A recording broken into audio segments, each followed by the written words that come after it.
What is this? ನಿಮ್ದು ಅದು? ಕನ್ನಡ ಚಿತ್ರರಂಗ ಇತ್ತೀಚಿನ ದಿನಗಳಲ್ಲಿ ಕಷ್ಟದ ಪರಿಸ್ಥಿತಿಯಲ್ಲಿದೆ ಅನ್ನೋ ಮಾತು ಎಲ್ಲೆಡೆ ಕೇಳಿ ಬರ್ತಿದೆ. ಇದರ ಬಗ್ಗೆ ನಿಮ್ಮ ಅಭಿಪ್ರಾಯ ಏನು? That is what a proper human being. I can't act. ಕಷ್ಟ ಕಾಲ ಅಂತ ಅಲ್ಲ, ಎಲ್ಲ ಒಳ್ಳೆ ಕಾಲನೇ. ನಾವು ಅದು ಹೆಂಗೆ ತಗೋತೀವೋ ಅದ್ರ ಮೇಲೆ ಡಿಪೆಂಡ್ ಆಗುತ್ತೆ. Energy comes from the heart.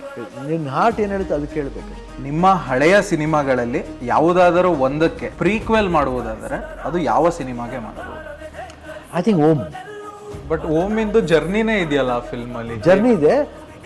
Shivraj Kumar ಮಾಡಿರೋದು, ಅವನು ಒಂದು ಕೇಸ್ನ ಯಾಕೆ ಎದುರಿಸ್ತೆ ಅವ್ನು ಫ್ಯಾಮಿಲಿಗೋಸ್ಕರ ಬಿಟ್ಕೊಟ್ಟ. ಸೊ ದಟ್ ಅವನು ಸುಳ್ಳು ಹೇಳಿದ್ಕೂ, ಆ ಕೇಸ್ಗೆ ಸುಳ್ಳು ಹೇಳಿದ್ಕೂ, ಆ ಲವ್ ಸ್ಟೋರಿ ಆಗೋಕ್ಕೂ, ಆಮೇಲೆ ಆ ಪ್ರೊಸೀಡ್ ಆಗೋಕ್ಕೂ ಚೆನ್ನಾಗಿರುತ್ತೆ. You should love yourself. First you love yourself. ನೀನೇ ಲವ್ ಮಾಡಿದವ್ರು ನಿನ್ನ ಜನ ಹೆಂಗೆ ಲವ್ ಮಾಡ್ತಾರೆ? ಐ ಸಿ ಮೈ ಪೀಪಲ್ ಅಷ್ಟೇ. I am the king. I feel I am the king in front of them. That's it.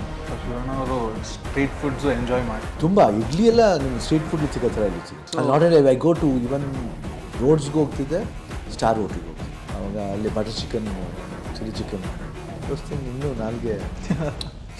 Byrathi Ranagal ಪಾತ್ರವನ್ನು ನೀವು ಒಪ್ಪಿಕೊಳ್ಳುವುದಕ್ಕೆ ಕಾರಣವೇ? Bhairathi Ranagal is ambitious correct. And ಭಾಳ ಸಟ್ಲಿಟಿ ಇದೆ ಒಂದು ರೋಲಲ್ಲಿ.